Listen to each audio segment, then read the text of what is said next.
everybody! Friday. Spooky Friday. Spooky, spooky. You're still telling people that I'm live. We got one person! Woo! Hello, hello! Oh, I forgot my coffee. You want to get me some coffee? Please?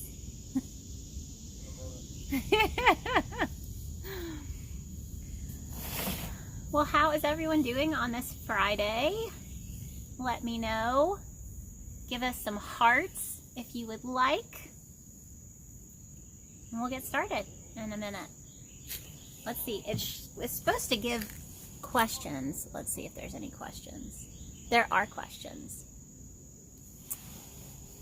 We might have a special visitor today. Might being the big question. We got some hearts. Thank you. What are you guys working on today? What are you working on this weekend? Happy Friday, Dawn. Right back at you. Okay. So today, let's see. I don't have anything that I'm actually working on today because I finished the sweater that I've been working on for a couple of weeks. So I get to show that to you guys today. Okay, so my goal for this sweater is I really wanted to make something that was reversible because I thought that would be really cool. And so I finally finished this long sleeve sweater that has this nifty tie right in the center of the shoulders so that it helps keep its shape, and you can wear it either this way or you can flip it around and you can wear it this way. So, finished object Friday. Isn't that a thing? I think that's a thing. But that's finished. I'm super excited about it. The interesting piece on this one is I couldn't figure out if I wanted to do the sleeves from the bottom up or from the top down. But I really wanted this ribbing around the wrist. And I don't like sewing ribbing to the sleeve, like having to have a seam right here. I feel like for me it always ends up making my ribbing look like sideways. So I did the best of both worlds. I worked the bottom up from here to here, right at the end of the brown, and then I worked the top down up until this ivory color. So, and then I used mattress stitch to sew this together, right here. So that was pretty cool, and it's different, and I'm really happy with how it turned out. So that made me happy. But this is finished, and over the next couple of days, I'm gonna have to write it up so that I can get it ready for testers. So if you want to test for me. Coffee. Oh, he brought me coffee. At least I have maybe one sip. You have another one? Well, I'd have to make it. You don't want to have to do that. You're right. So, if you guys didn't see my post yesterday, it is me and the captain's anniversary. Mwah. That's all you're getting. Oh, you have questions. Oh, God. I mean, do you want to hang out for a little bit? Not really. You can get a chair. No. You don't want to get a chair? No. You want to answer some questions? Yeah, sure. Anybody have questions for the captain? If you do, you can put them in the question box. I know we already have a few questions in the question box. We don't weigh that much. Okay, stop it. Okay, questions. Thank you, Dawn and Ellen. Do you want to pick a question? You only got this many questions. Sappy bullshit. Okay, no sappy bullshit. What's been your favorite 3D print project so far? Oh, definitely hooks. Yeah? Ever? Yeah, ever. Yeah. That's surprising. Why? Because I'm making a difference. Like, if I 3D print little spacemen, they're fun, but, like, that's not helping anybody. Hooks are helping people do what they like and what they love and not have hand pains. Oh, that's really sweet. Yeah. Yeah. Sappy. Ugh. That wasn't sappy. It just means you like making a difference. That's sappy. I like all of our people, but our personal lives, our business, is not for the internet. If Ellen wants to put it out there, that's fine. No. That's not my jam. Ellen said she was sappy. Yeah. Yeah. Mm-hmm. Yeah. What else you got? I think we had someone just said happy anniversary. What's your favorite comic and when did you find it? That's a good one.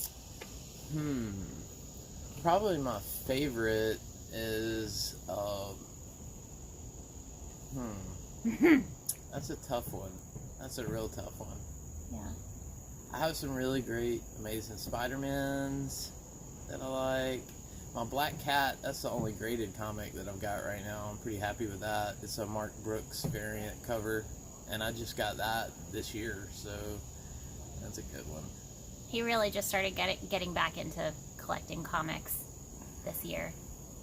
Any comic lovers out there? I like Marvel. I don't like DC so much. DC sucks. I mean, they got Batman, but like all the Superman movies, Superman was a candy ass in those movies. Like, they didn't make Superman badass. And the Marvel movies, I mean, we watch all the Marvel movies. Crushed it with these last round of. Marvel's awesome. Yeah. Got a pretty cool Black Panther cover. It was a Chadwick Boseman tribute. That's a pretty good one. I don't know. Several hundred, so. Yeah. Yeah. What else you got? I think that's it. Everything else was sappy. Was it? Alright. Perfect. So, you don't have to answer sappy questions. I don't have to. I know. Oh, I love you so much. Careful. Yeah, we're going to end up on the floor here in just a second. Don't break the chair. Yeah. Well, what? Drop it like it's hot. When you're not making hooks, what do you enjoy doing? Any kind of little special projects that like stuff doesn't exist for. I really get down on that. Like, I'm not a big find it online and print it guy. Like, I think that's kind of. If we can actually make it. Yeah, I think that's kind of busted if somebody's printing somebody else's shit and selling it, and there's a lot of that. Well, if it helps somebody. Yeah, and I mean, some people put designs out there that are open source for that reason, and that's cool.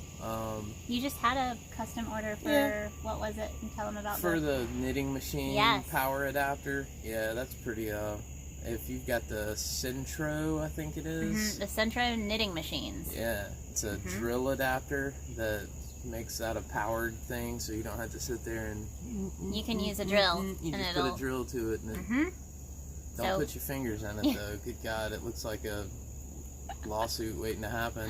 But we got to make one of those, so that was cool. Alicia said inventing. Yes. You like to invent. Yes.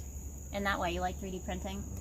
Because you can go from an idea to something physically in your hand in a couple of hours. Like, that's rapid prototyping. Very, very cool. And there have been a couple of times now where we have been able to successfully think of something and be like, oh, I really think that we could do that, and there's not a design out there, and we have to actually go create the design in 3D printing software and then like print this. it. Yes, we can talk about those real quick. So if you guys have been following me for a little while, you probably saw that we had some 3D printed Pom-Pom Makers. And we actually now have some Halloween 3D printed Pom-Pom Makers. Oh, they're upside down. They're fall. Fall, Halloween fall. So go with my spooky shirt. But these, this is one Pom-Pom Maker. And this is the type where you put them right next to each other and you wrap around and make your pom-pom. I actually have a video that's uploading right now for YouTube these are wicked good. Talk about it. But we have 3 of these in the shop. So why don't you talk a little bit about these and why they're expensive? Because if you go look at them, you can definitely find cheaper jumbo pom-pom makers. Well, but let's talk about these. This material there's nothing that you're going to buy elsewhere that's made of this material. This flexible material is bomb-proof. And it's really hard to print. Yeah, it prints really, really slow because it's really, really squishy. So, you know, you can bend these, you can flex these, you're not going to break it. I mean, it's going to last a long time. Even if it creases like that, it bounces right back. So this stuff is kind of permanent. Yep. And but yeah, they take a long time. How many hours? These take longer than a hook. They take longer than how many hooks? Yeah. It's like 3 or 4 hooks. It's like 18 hours to print one Pom-Pom Maker. And we have to use multiple material because these little pins here, we make these out of the same material we make our hooks out of. So you can't even print them all in one setting. So we have to print the orange pieces first, then print the black pieces. It's just time consuming. But they're cool. They make really cool pom-poms and they're really cool. And they're jumbo, so these make like the 4.5. There's no way for us to make these cheaply. So, but we do have an option that we're working on. That will be about 1/3 or the price of these.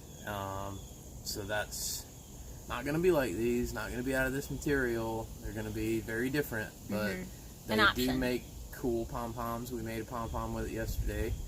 And it worked. Yeah, so we're beta testing. But yeah, just so you guys know, they come all separated. You'll get the pins separately. We'll have an extra pin, and they just pop right in here. But it allows you to kind of take it apart and throw it all together in like a bag and travel with it a little easier. And they're pretty much indestructible, so yeah. So you again, could break the pins if you really tried, but the rest of it is there's no way you can't tear it up. And it's got my little logo on it. Woohoo! But we have 3 of these that are actually available in our shop right now to purchase.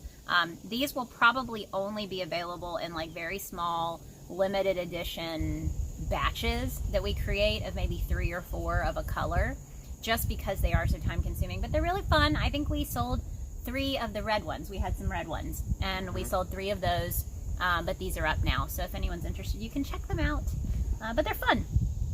So, and like you said, we're beta testing a cheaper option, and it will be one of the tools that not only can you make pom-poms, but it makes it easy to make tassels.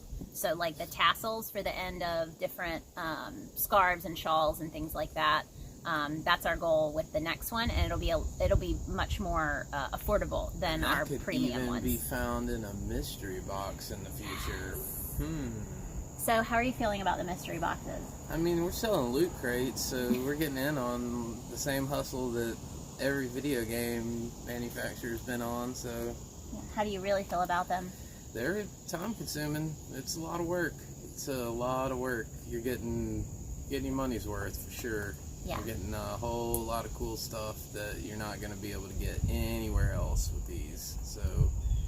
We hope that everybody loves them as much as we've loved making them, and we'll see.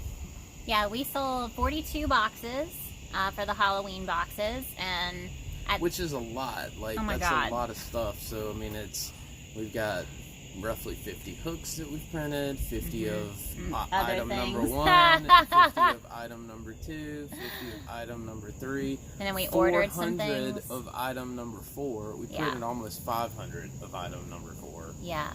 So lots of print time. Oh yeah, there's another. So there's like 6 things that we printed 50 of, and 1 thing that we printed 500 of. So it's been a lot. I haven't been able to post on my account because everything is super secret and it sucks. So we are pretty sure that we're going to want to do Christmas boxes for that reason, because it seems like everybody was excited and happy. And I think with the Christmas boxes too, our goal is to not repeat a bunch of stuff, because we don't want people to buy a Halloween box and then get the same stuff in a Christmas box, just in a different color. So we really are trying to mix things up, and my goal for some of the future mystery boxes is to work and collaborate with some other creators and include some items that were made by other people. So that's on the table, as well as ordering like merchandise and swag and stuff that's not 3D printed tools. Alicia, I'm bummed I wasn't able to snag one this year. There's always next time. Yes, so we plan to do a few a year. So probably just around the holidays, like Halloween and Christmas, probably like Valentine's Day. I think that would be a fun box. But we definitely plan on doing a few of these a year for sure. Seasonally. Yes, seasonally. That's good. Yeah. That way we're not cutting out anybody that wants to celebrate Hanukkah. You can buy a Hanukkah box. You can buy a whatever box. Like, yes. Whatever you celebrate. Yeah. No judgments here. Alicia said I'll start planning for the Christmas box. Yes, please do. We're very excited, and it's been really fun. Sometimes it's a little overwhelming because it's like, well, what do we put in the boxes? You know, we want everyone to like everything, and I'll let you guys know if you bought a Halloween box, I will definitely be sending out a little feedback questionnaire so that you guys can let us know what you liked, if you felt like it was worth it, if you'd want to buy another one, and that will help us. And you can tell us some of the things that you would like to see in future boxes, because that will really help us know what to include and how to make them better and keep being better, and because that's what we want to do. So. All right, speak now or ever hold your peace. Yes. That's about all you got out of me. If anyone has questions for the captain, he'll hang out for a few more minutes, and then it'll just be me, and we'll just chat. But yes. So, do you have any cool questions? Things, Do I have any questions? Cool things coming down the pipe that you are excited about at all? Yes, I'm making a crossbow. No, you're not making it. Yes, I am. I have a design for it already. A mini crossbow? Yes, it will shoot toothpicks, and it'll be very dangerous, and it's not for children.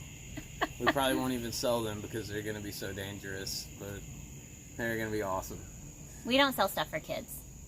Yeah, I'm not trying to have somebody choke on something or lose an eye, so. Someone did ask, I think it was Ellen, asked if we are going to be printing hooks in the Pet G. This is called Pet G, by the way. No, it's not. That's TPU. TPU. Sorry, TPU. This is what this is called. I need to fix the listing. Yeah. It says Pet G. So TPU. We did print hooks out of that. Out of this? Yeah. I thought we only printed it out of Pet G. No, we printed red ones out of that. They were super, super flexible. They're somewhere. I don't remember that. Mm-hmm. Well, you want to talk to them about why we haven't made hooks out of this? Oh yeah, they're just not going to be any good. It's going to snag on yarn. There's no way to smooth that, and if you resin coated it, then it defeats the purpose of it being flexible. So, yeah. But the Pet G, we had two. I think Ellen and Ariana got a Pet G pink that we're looking at maybe doing some of the smaller hooks with different infill, but maybe do ABS. I'm playing with some different materials to see what we like. But for now, all the hooks are going to be in the same material that they've always been. Just for now. We're always playing around with ideas. What's been your favorite 3D printed project so far? You can repeat yourself if you want. Yeah, definitely the hooks. I mean, like I said, that's something that's been pretty rewarding, knowing that it's helping people make stuff that they want to do and not having the hand pain, and you know, there not being any of the options with the bigger hooks being lighter. That's something that's been really rewarding for sure. That's pretty awesome. What would you think if you told yourself when you were younger that you would be printing hooks for a living? You just spit in my face! What kind of hooks? I just thought fishing hooks, maybe. Like, I wouldn't have thought... Crochet hooks. Yeah. Even 5 years ago, when I was doing the things I was doing then, like, there's no way. I mean, there's no way. Yeah. Yeah. It's been pretty cool. How does it feel working full-time 3D printing? A little bit like working in a sweatshop sometimes, but it's only totally worth sometimes. it. Yep, totally worth it. Yeah. Well, I don't think you have any more questions, so happy anniversary. Yeah, happy anniversary. Yeah, we don't do that sappy crap on TV for anybody. That's private. 10 years. We've been together longer. That's a story for another time. Yeah, but yes. Got 15 years invested into this. Don't think I'm not fighting tooth and nail. Like, yeah. Well, you can go do your thing. Are you telling me to leave now? No, I'm not telling you to leave. I know. You gotta tell me twice. Yeah. You can make me more coffee if you want to. Okay, here's how you do it. You're gonna pour the coffee out of the coffee maker because it's room temperature. I forgot to put in there. Put that in there, and just pour a little almond milk in there. How much is a little almond milk? Just make it like that color. This much? Make it that. Yeah. We'll see. We'll see if you can do it. I have faith in you. I make him tea every day, so I can ask him to make me coffee. Not every day, but like every other day, I make him tea. So, yes. Well, thank you guys so much for joining in today. I am going to hang out for a little while. Like I said, I don't have a project that I'm working on today, but I'll show you guys again. I finished the sweater that I've been working on. I am going to need some testers for this when it happens. This is going to be a fully size inclusive pattern, and it's going to go all the way from extra extra small to 5X. So I'm going to need testers across the board for my reversible sweater. You guys can see this is one side, and then you can flip it, and this is the other side. It is not going to have instructions for striping the sleeves. The only reason that I striped the sleeves is because I ran out of yarn. So I was going to make the entire sleeve this color. I like it, but you can get creative with the striping. If you want to have stripes, you can. If you don't have to. But that's what it looks like, and I'm really excited about it because I think it's so cool that it's actually reversible, and then the tie helps keep the shape. So if I didn't add the tie, let me untie it, and you could use something else for the tie. I just used a chain. It's just a single crochet chain, or not even single crochet, just chain stitches, and then I tied it up at the end. You could add a little tassel. You could use like a leather tie or something, or I-cord or something like that. But I just attached it right at the middle of where the two panels attach on the border. And then when I wove the end in, I wove it down quite a ways to give it a little bit more, so it's not just hanging on to that one stitch. So, but this will keep it from falling off your shoulders. Thank you. Pretty close, right? Yes. Thank you. Got your nut juice in there. I appreciate you. Your nut juice. It's not almond milk. It's Almond milk. Nut juice. Go. Nut juice. Cute with the stripes. Thank you. Yes, like I said, I ran out of yarn, so the stripes were me pivoting so that I could actually finish the sweater. And the yarn that I used is Hobby Umami super bulky yarn. Like I said, I did run out of the yarn, so this is Lion brand Wool Ease Thick and Quick in Fisherman, just this one ivory stripe, and this is actually Michael's brand Loops and Threads Cozy Wool. I don't know what color. It's like a light gray, I think, but I thought that was a nice transition, and I had just enough to actually make that happen. And like I said, I used a mattress stitch to sew this. I called it my little gauntlet. You make the little gauntlet first, and then you make the sleeves from the top down, and then you use mattress stitch to sew it up right here. This is I had to tie some yarn together, so I did not mean for that to be on the outside. So if I turn it this way, it's actually a very nice, smooth transition, even with mattress stitch, which is kind of fun. And honestly, that's the fun part about designing. I really enjoyed finding new ways to make things work when traditional options aren't what I want to do. So I didn't want to do an entire sleeve from the wrist all the way up to the shoulder and then have to try to mattress stitch this, just because it's hard to figure out, you know, the stitches are different. So you're going to have your regular single crochet or double crochet stitches on the sleeve, but then on this one the stitches are going the opposite direction. So trying to line those up can be extremely frustrating, especially for beginners. And so by creating it here, I knew that the armhole was 26 stitches around, and this gauntlet sleeve was 26 stitches around, so it was super easy for me to match up the stitches to use mattress stitch. So that's why I did that. I had a couple people asking why I chose to do it that way, and that's why. I just want to make life easy. I want patterns to be easy to follow, and I know most of us don't like sewing things together, so I try to avoid difficult situations of having to sew things together, like having to sew ribbing directly to rows of stitches. I feel like for me that's frustrating, so I don't want to do it. And again, trying to attach a sleeve to an actual armhole usually is frustrating for me, so I didn't want to do it that way.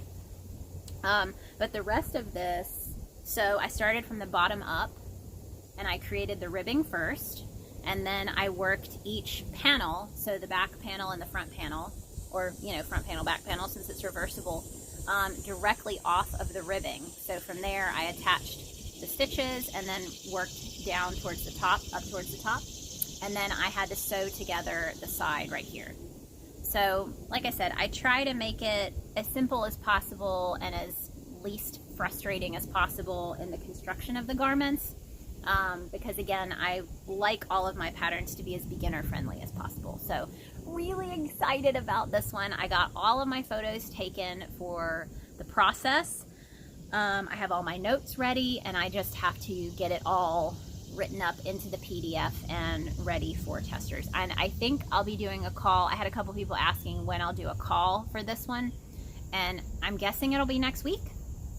I'm hoping that this weekend I can get this written up and get the pattern ready for testers, and then I'll be able to actually do the call, because I've got to photograph myself wearing this still. I don't have any good photos of me wearing the sweater, and that's what I'll need to use for the call for testers. So there's a couple things still in the wings before I can actually do the call, but I'm excited about this one. First sweater of the season, even though it's really not too hot out today, but it's too warm for sweaters.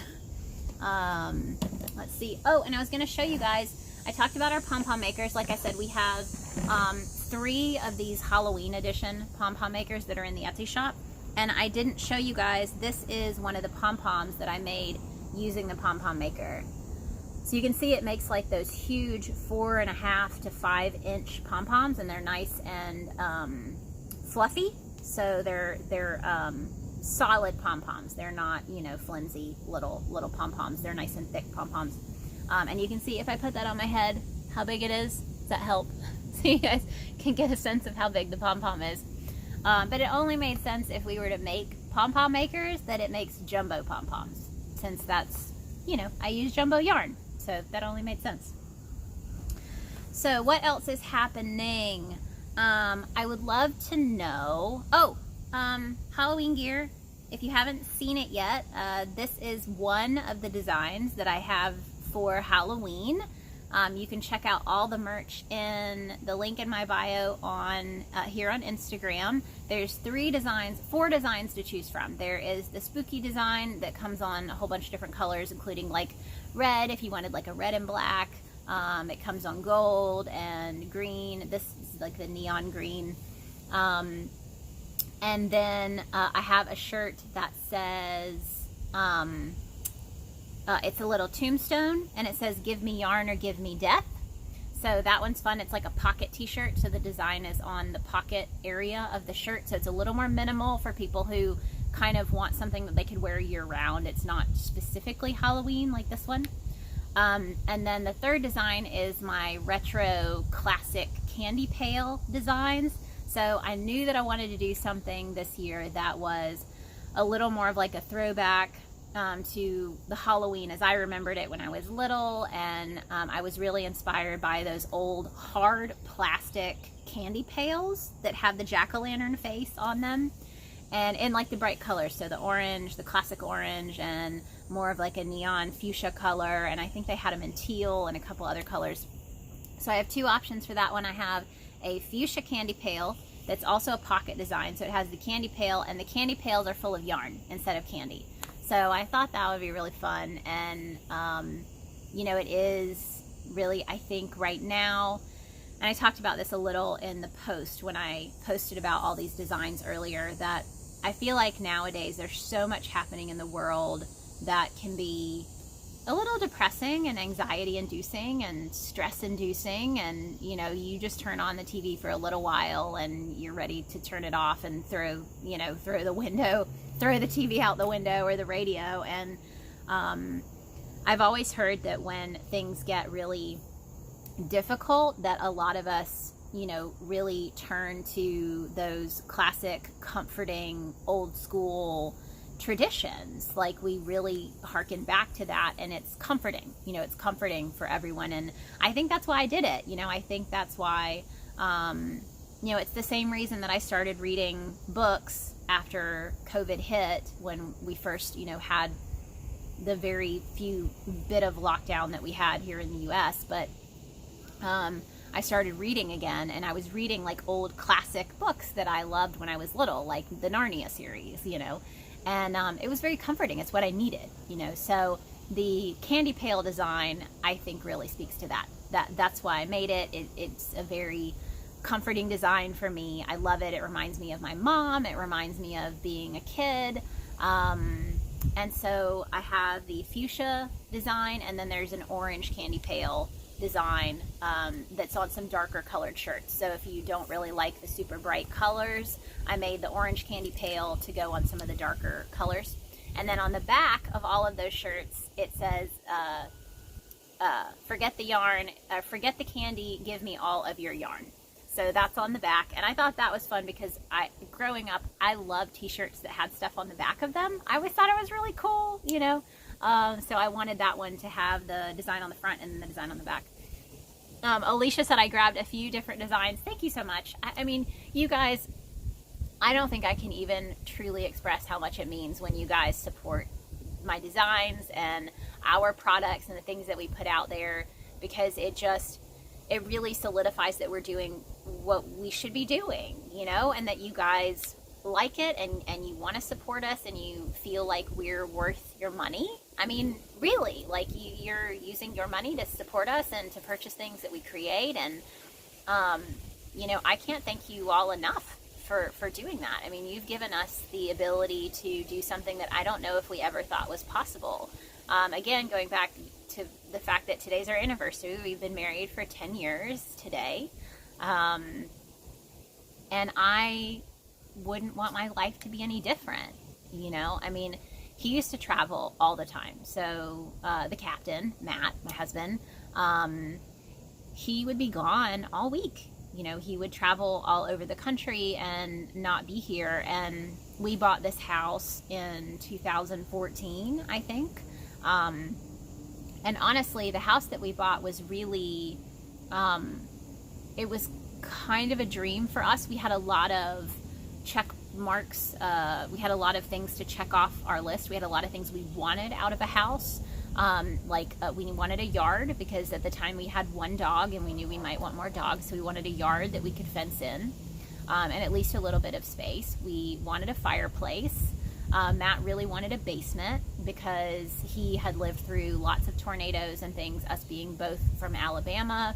Having that basement was pretty, like, we weren't getting around that. That was going to happen. We needed our house to have a basement. And what else? Hardwood floors. I wanted to make sure that we weren't going to have issues with having the animals in the house. You know, I wanted the hardwood floors just to help us keep things nice and clean. And yes, our anniversary is 9/10/11. Yes, so actually, if you guys have ever emailed me, my email is egb91011. There you go. That's why. But yeah, so when we found this house, and if you guys know, we live just outside of Atlanta, and Atlanta is an expensive place to buy homes for the South. You know, I mean, if you live out on the West Coast or up north, it's really very affordable comparatively, but being from the South, Atlanta is an expensive place to purchase homes and for us. And when we found this place, it was kind of like we had to pinch ourselves because we didn't think that we could find exactly what we were looking for at the price point that we wanted. And so we got this wonderful home, and Matt was still traveling, and he was like, I have this wonderful home and this wonderful life, and I'm not here. You know, I'm never here to enjoy it, you know? And I don't know if you guys have ever felt that way, you know, especially if you have a family, if you have kids and you never get to be home because you're always working. And so this whole idea of us being able to be here and both work from home, and actually spend this time together means a whole lot. Means, like I said, more than I could really express in an IGTV, an IG live video, you know. And I think for us, COVID and working from home before I left my full-time job, it really caused a shift in priorities. And I think it did for a lot of people. I think a lot of people realized, you know, this is not how I want to live my life, or this is how I want to live my life, and decided they needed to make some changes. I know a lot of businesses were built because of COVID and because of lockdowns. And like I said, a lot of priorities were shifted. And so, you know, for us, that really meant looking hard at our situation and what we could actually feasibly do, and making the jump to us both working from home and having this crochet business, just the two of us, and 3D printing other things. It was a bit of a pipe dream, but we made the jump and said, okay, we're just gonna see what happens. We tend to be pretty scrappy as a couple and adaptable, so we knew that if it didn't work, then we would do something different. You know, you always have a choice. You always have the ability to change your mind and do something a different way or change things around. But so far, it seems to be working, and a lot of that is thanks to you guys. It's thanks to you guys supporting us and being our fans, and, you know, giving us ideas and keeping us motivated, because it's not always easy. I mean, it definitely gets frustrating, you know. Just making the Halloween mystery boxes, we had a couple of moments where we were like, I don't know if this is going to work. Like, we bought a particular type of filament that we were going to use to make one of the tools that's going in the mystery boxes. And we were really excited. The color was great, and it just was a fail. Like, it was not working. It wasn't printing the way that we wanted it to. Things weren't coming out clean. And you just feel let down, you know. You feel like I just wasted that money on that filament, and now I've wasted time, and now I have to figure out what I'm going to do because this didn't work. But I really think that that's with anything. I mean, that's with any business that you run. That's with any project that you take on. Things aren't always going to work out as they're supposed to. And I think what makes the difference between whether or not you're going to be able to make it work is how you react. I mean, it's how you react to when things go wrong. And I think that Matt and I do a really good job of supporting each other when we need it. You know, he'll get really frustrated, or I'll get really frustrated, and the other person really has to step up and step forward and be like, okay, I'm going to have the cool head and I'm going to have the positive outlook because they need it right now, you know. And having that back and forth and that ability to help each other, and, you know, you can't both be down. You know, someone has to step up and say, I'm going to be the one who says that everything's going to be cool, everything's going to be fine, you know, and that can be difficult sometimes, you know, but having someone like him that's so supportive, and, I mean, I'm just very appreciative. And it's 10 years, so I'm getting sappy, and I apologize if people don't want to hear about that, but yeah, so that's where we are. We're going to order a shit ton of sushi tonight. That's our goal for our anniversary. Before COVID, we would go out and get sushi all the time. That was not all the time, but like once a month, probably. We would go have sushi, and that was like our date night. And since COVID, we really don't go out a lot. We have decided to really kind of stay home and just play it as safe as we can, because we can, you know, we have the ability to stay home. And so we've decided we've ordered out sushi once since COVID. So that's like sushi once in like almost 2 years that we've had. So we're really excited. Ellen, that's why you've made it 10 years. I like to think so. You know, we met when I was 18. And long story short, he told me that I needed to get through school, and I needed to do what's right for me and live my life, and pretty much broke up with me when I was 18 and said that he was just going to be trouble for me because I wasn't going to be able to focus on school, and I wasn't going to be able to do what I needed to do to be successful, because he's 5 years older than me. And it wasn't until 5 years later, so I had graduated from college and I was in grad school, and I reconnected with him and told him that I missed him and I wanted him to come see me, and at that point he did, and there you go. We ended up getting married like in the next couple of months. It was within the next year that we got married. So you know, it just I felt like it worked out, and that was where we were supposed to be, even though we were apart for so long. But he was always the person that I called when I had good news, or, you know, not so good news, things that I wanted to share with someone. I always felt like he would listen, you know, even when we weren't together. And so he was never really gone, even though we weren't together. Does that make sense? Alicia makes me think of classic Clint Eastwood. Improvise, overcome, adapt. Can't think of the specific movie right now. Exactly. You know, we have lived in a lot of different places. I say a lot of different places. I mean, we've lived, in the 10 years we've been married, 1, 2, 3, 4, 5. We've lived in 5 places as we've moved through our life. You know, we started out I was in an apartment in Auburn when he moved in, and then we moved into a house in Auburn, and then we got married and moved to Birmingham, to a house in Birmingham that we were renting, and then from there we moved to Atlanta. That was our big move to Atlanta in 2013, I think, in this crappy little apartment that, you know, we didn't even know if we could afford to move to Atlanta.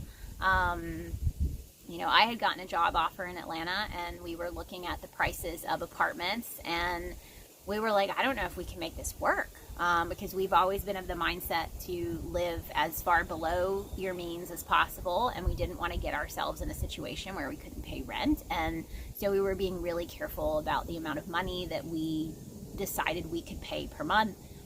And we were in Atlanta to go look at apartments, and we were driving around feeling pretty defeated because we had gone to a couple of places and we were like, this isn't going to work. It was either too far away from Emory, which is where I had gotten the job offer, that we would have to be paying for gas. I would have to pay for parking, or the places that were close enough to Emory where I could potentially like ride the bus were just so expensive. So we were on our way home, like leaving Atlanta, headed towards the interstate, and we saw there were balloons outside that said, you know, now leasing apartments or whatever, and we were like, screw it, let's just turn in here and see what they have to offer. So it was a last ditch effort, like, let's just see how much these apartments are. And it turns out that this place that we found was in the middle of renovating apartments. And so they still had unrenovated apartments that were available. So they were older, you know, they didn't have any of the upgrades that the newer apartments had. And they had some basement level apartments available. And I don't know if you guys have looked, but a lot of times the basement level apartments are less expensive per month. So we ended up finding something, that last ditch effort. We found it. I think we signed that day. Like, I think that was it. We were like, okay, here we go. This is exactly what we need. Let's go ahead and sign up. And got this little basement level apartment. And at this time we still had our dog. So we had our dog and us. We were worried too because Phoebe is like a Rottweiler mix. She's about 50 pounds, and she was a rescue that we got right before we got married. And we were nervous because a lot of these apartment complexes were like, we don't accept dogs that look like aggressive breeds. So even though she was not full Rottweiler, there were a lot of apartment complexes that were like, if they even look like they've got Rottweiler or German Shepherd or any of that, and then they're not allowed in the apartment complex. And so this place actually didn't have to see our dog, so we were able to kind of sneak her in. They knew we had a dog, but we didn't have to actually bring her to someone to see. And so she was with us through the apartment, and we were there for a year or two to save up until we could find a house, and then we found the house that we're in now. So it's been a wild ride, you know, but it's great. I mean, I couldn't feel more blessed or lucky or whatever it is, you know, that I found someone that, you know, he deals with all of my shit, you know. And loves me, you know. So I think it's important. And like I said, I'm just very lucky. Feel very blessed, you know. Oh, those crappy apartments are sometimes pretty awesome. I agree.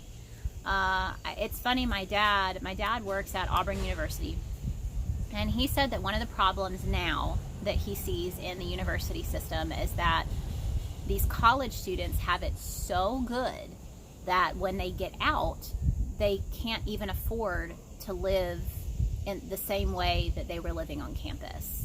So it's like they get these luxury apartments and, you know, plenty of food, and, you know, they don't see the cost there. And he said that's why they get this like shock effect when they get out of college. Even if they get a good job, it's very difficult to live at that level and have those types of amenities on an entry level salary. And I said, I'm really glad for me that the college that I went to, they had just started kind of updating the college. It's an older college. It's Huntington College in Montgomery, Alabama. It's a little liberal arts private college. I think my graduating class was like 300 or so not a big school. And I lived in like 3 or 4 different dorms when I was there, and one of them was the oldest building that was still legally allowed to house residents. So there were actually some buildings on that campus that were condemned to a point where you could still have classes in them, but you could not live in them. So this was one of the buildings that still legally was not condemned to having people live in there. So I remember it had like the old furnace, like that old metal furnace thing underneath the window, and it was a small one bedroom. I was lucky. This was considered a honor dorm, so you had to have a certain GPA to be there because you had your own room. So most of the dorms you had to share a room with another person, but this was considered the honor dorm, and I think I was a junior. And so I took the offer, and I had this small little room that I had to myself. And I remember leaving for the winter break to go home, and I came back, and the whole corner of my room had collapsed in. So like the ceiling had just given way. So yeah, I did not have that experience of living like in the lap of luxury in college, and I was very proud of the first apartment that I got for grad school that I had to pay for myself. And it was a good feeling. You know, you should feel like that's, you know, like it's a step up. And I don't feel like a lot of people get that in college now, you know, if they're in these really luxury dorms and then you get your first apartment and you're like, what just happened? So love crochet. Good morning. Congrats on your anniversary. Thank you so much. I really appreciate it, and I appreciate you guys joining in today. Like I said, I'm sorry I don't have anything that I'm crocheting. I had to take a break. I usually can't work on things. I can't work on projects too long. I kind of pushed myself a little bit to finish the sweater that I just finished, because I get excited once I get towards the end of a project, and I feel like I have to really work on it a lot, and then the next day my body's like, yeah, you shouldn't have worked that hard on it. But I'll probably take a little bit of a break, and I do need to write up, if you guys saw the hat that I wore when I was modeling this shirt, I need to write that hat up. What is the smallest hook you sell? We sell a 10mm hook. Right now that is the smallest. Because our hooks are 3D printed, you know, printing really small hooks just puts them at a higher risk of breaking, especially if someone's using them for projects like amigurumi and things like that, where you put a lot of stress on the hook. And so at this point, I feel like 10mm has been the smallest we've felt comfortable going. And so far, we've gotten great feedback on the 10mm. I think we've had 3 hooks in the entirety of the time that we've been making them. We've had 3 hooks break, and one of them was in transit. One of them fell off of a table and I guess hit the floor at just the right angle. That was like the first set of, or second set of hooks we sent out. And then, hit concrete. And then the last one was a weird filament that we had not used for hooks before. And that was a custom order. So, you know, so far it's been really great. We've gotten good feedback, and we feel like we're continuing to improve the process so that the hooks are smoother and stronger, and you know, so, but yes, so that's the smallest hook that we sell right now. Huh? And the captain's over here yelling at me. He said we're working on an 8, and that's debatable. Maybe. It's a little worrisome. We just don't want them to not. We don't want them to not be quality. Yeah, they're expensive as crap, but you don't want them to be breaking. Yes, because our hooks are expensive. That's what he said. They're expensive because they do take a long time. It's a long process. The process in some ways has gotten easier, but in some ways it hasn't. So here's a for instance. In the very beginning, we would print the hooks, and then we would sand them and then wash them after we sanded them, and then once they were dry, we would coat them with resin, and if we had to sand some small spots, we would, but usually that was just one coat of resin. So now we do the same thing, except we coat them with one coat of resin, and then we sand them again, and then we coat them with a second coat of resin so that they are super smooth. So in some ways the process has gotten longer for us, but we feel like it just increases that value on the hooks. But some of the process has gotten easier just because we have gotten used to it and have figured out the easiest ways to do the things that we have to do. Love Crochet, I only use Susan Bates. Is it somewhat like that? I believe it is, because it's inline. So our hooks are inline hooks. And I believe that that's what Susan Bates is. But Susan Bates are the metal, right? I think they're the metal inlines. And I think in some ways ours, because they're like a type of plastic, they're meant to be very, very light, because one of the biggest issues that people have working with jumbo yarn is that the yarn and the projects are so heavy that if you add a heavy hook, you're going to end up not feeling so hot the next day. And that's usually the complaint that I hear from people who they want to do my projects, but they don't use jumbo hooks and jumbo yarn because they've had bad experiences in the past with them being uncomfortable or causing pain. And so I was seeking out to help remedy that, because I don't want to stop using them, you know, so I'm going to help other people be more comfortable using the jumbo yarn and the jumbo hooks. Because just even this project, you know, this one of the pullover that I just finished, it is quite heavy. I mean, it's a lot of yarn, and because I don't like to have lots and lots of pieces that you have to sew together at the end, when you're working on the sleeve, you've got this whole body attached to the sleeve as you're working around, you know, so you're having to, you know, move the whole thing around. And so for me, the lighter the hook, the better, because you're already dealing with a heavier project. Ellen says expensive, but totally worth it. Thank you, Ellen. We hope so. That's the goal. That is some kind of mosquito. That was like a GMO mosquito. That thing was huge.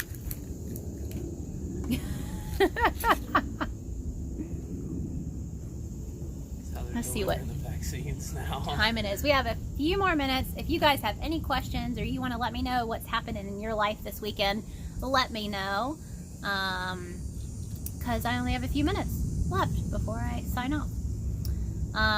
Things to do. Yeah, things to do. I already made you tea. Whatever. Yeah, that was like a huge mosquito. I think it got me. I don't have bug spray on. Oh, so Tuesday I'll be live on live on YouTube. What's Tuesday? Do you know what date Tuesday is? The 10th. The 10th? Yeah. What 10th? The 10th. I can't remember. I think this coming Tuesday on my YouTube. So every Tuesday I go live on YouTube at 12 p.m. Eastern Time. So Fridays are Instagram, 12 p.m. Eastern Time now. And Tuesdays are YouTube, 12 p.m. Eastern Time. And on Tuesday, I believe I will be going live with Divine Debris. So if you guys follow Amber at Divine Debris, the 14th, thank you, Ellen, and Mickey, yes. You said the 10th. You didn't say the 14th. But yeah, so I believe I will be going live with Amber from Divine Debris. We're going to talk about pattern making because she is a boss pattern maker. I mean, she pumps those patterns out like it is nobody's business, and I just think that it's awesome. So I wanted to talk to her with you guys about how she got started, what her process is, how she stays motivated and inspired, how she deals with anxiety around keeping that many patterns coming out at the same time. And talk about her business, you know. So she has worked with a lot of big names like Lion Brand. She has some kits with Lion Brand, Love Crochet, lots of different, you know, organizations. And I think that would be great if you guys have questions about how to work with some of these bigger companies. This will be a great live for you to join in on and interact with and ask questions. But I'm really excited to go live with her because I think it'll be really helpful for a lot of people to just hear from her about her design process and how she got started. She is also a full-time maker, left her full-time job or part-time job, I can't remember which, because of COVID, which is a lot of people's story lately that I've been talking to. So I hope you'll join in on that, and I should have that. I try to get those listed early on YouTube so that you can set a reminder.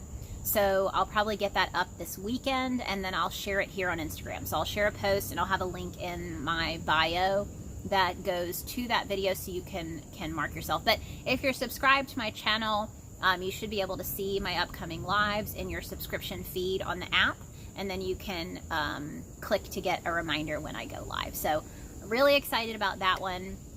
And then trying to think, next Friday, I don't know what I'm going to talk about next Friday. We'll see. I need to look into that. I don't know. I'll have to get some input from you guys, see what you want to chat about. I'm not sure what I'm going to be working on either. I know that I want to start working on a cardigan for fall. So now that the sweater is done, I need to start working on the cardigan because I definitely wanted one sweater and one cardigan ready.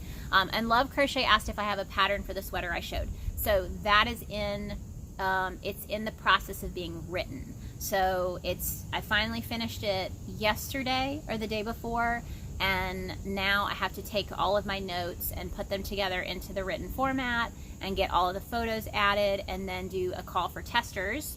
They'll probably have about a month to test, and then I'll be able to release it. So it will be released within the next 2 months, probably. It takes a little while, but it's worth it. It's so worth it. Having the time to, you know, make sure that everything is done correctly and right, and that the testers have plenty of time.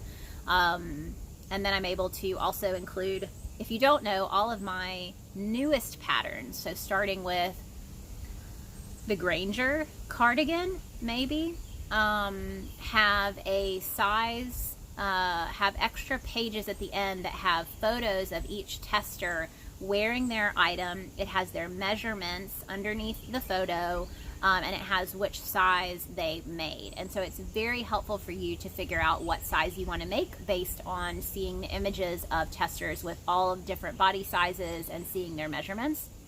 How can I test a pattern? So I have a very large pool of testers. I think I have 50 to 60 regular testers that are like, I call it my tester pool. So this is a community that I have of people who have tested for me in the past. I usually start with them, so I'll reach out and see if people want to test for me there. I usually take 2 to 3 testers per size. So this sweater is going to have 10 sizes. Let's see, extra small, extra, extra small, extra small, small, medium, large, extra large, 2X, 3X, 4X, 10 sizes. So I'm gonna need 20 to 30 testers, is that right? Yes, 20 to 30 testers for this one. Because I wanna have at least 2 to 3. And now some of the sizes, like my size, I made the extra small / small, so I'll only maybe need 1 tester for that category. But I want at least 1 tester for each size.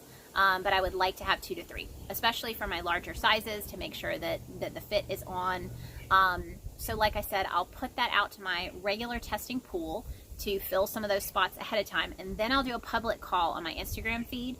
And if you apply, there will be a link in my bio that takes you to a form, just a Google form. You'll fill that out with your size, your measurements, the link to your Instagram feed where I can see samples of your work. And then I choose testers usually that night. So I'll do a testing call around noon, and then I will pick my testers that night. I really only take, for a large test like this, I might take 4 to 5 new people on, and that's it. That's really just because my regular testing pool has kind of proven themselves to be people who I know I can count on. And that's tough. If you talk to anyone who creates crochet pattern designs, it's very common for people to just flake out and not finish the project, and then you have to start all over and find a new person to test that size, and give them enough time. And so it really continues to push out the time frame for that pattern to be released. And so, it's difficult for me to take on too many new people because, I need to make sure that it's people that I know that I can count on, and that I know will get things done the way that I need them to get done, that they'll really pay attention to the pattern. So the way that you can become a pattern tester for me is making sure that you're following me, apply to test the patterns, have samples of your work visible. So you need to have a public Instagram feed that has samples of your work, things that you have created, so I can see, how you, not only the ability of your crocheting, but how you photograph it, because that's the other thing. The images that I receive from my testers I'm going to use for marketing. So I need to make sure that the people testing for me are able to take good photos of themselves wearing the items, quality photos, so photos out in natural light, so I can actually see the items well. And that's important for me, so that, and make sure that you have the time. So if you see the timeline, you do not want to be rushed. So I would not want you to apply for something that you really don't have time to do, because I don't just need you to make the item. I need you to really pay attention to the pattern. I need you to catch grammatical errors. I need to help make sure that things are written correctly, that there aren't any errors in like the stitch counts. Those little things are even more important than just finishing the item in the time frame. So you have to have the time to really sit down with the pattern, create the item, but also pay attention to the pattern. And that's really it. You have to, like I said, I have to be able to see your work. I have to know that you're going to be willing to do what you need to do in the time frame that's given, so that I can get the pattern out. But like I said, I take anywhere from 1 to 6 new testers per item, depending on how many I need and depending on the sizing. And if I don't have anyone to test the 3X, 4X, or the 2X sizing, or even the extra small within my current testing pool, then I rely on that public call for testers to fill in those sizes and make sure that I can get them all tested. Hey Alice, Alice says that's my favorite top of my new collection. Spooky! Yes, I'm really happy with these designs, you guys. They make me so happy, because I'm really not a huge Halloween person. When I was little, I loved dressing up, but we don't really get out of the house much, and so, I don't remember the last time I went to a Halloween party. It was probably college, but I loved dressing up. I loved costumes. And so now, it's really exciting doing something based around Halloween that I love. Like, I loved putting these designs together and getting them out there, and asking you guys for your opinions about what you liked. It's been really fun, and seeing the designs and seeing the excitement and people wanting to wear them makes me so happy. So I appreciate you guys. But yeah, that's everything that's coming up. Like I said, I'm here every Friday at noon just to chat with you. Usually I'll have something to crochet, but not today. Today was anniversary day, so that was more of the focus. And let's see, I will be live on Tuesday on YouTube, so catch me then. Like I said, I believe I'm going to be live with Divine Debris, Amber of Divine Debris. So be sure to tune in. And yeah, I think that's everything for today. Alice, I'm thinking of doing a scary movie night with my friend. Yeah, that's a good idea. I don't know if I could do a scary movie night, but I'll definitely be watching, like, you know, Hocus Pocus. That might be the only one that I watch. But you know, favorite sushi before I go. I see that from Mickey. I always get a rainbow roll. So, you know, we'll order a lot of sushi. So, like, we'll probably order 3 rolls a piece or more. And then we'll also probably order, like, a hibachi dinner. So, we'll order all of that, and then we'll probably save the hibachi dinner and eat it tomorrow. So we'll eat all the sushi today, and then we'll have the hibachi tomorrow, but we'll order it all at once. But that's usually how we do sushi nights. It's really fun. Thanks everyone for your anniversary wishes. I appreciate you all so much, and I hope you have a wonderful weekend. Reach out to me anytime. I'll be posting over the weekend, and like I said, I will be live on Tuesday. So, all right. I'll see y'all soon. Have a wonderful weekend, guys. Bye.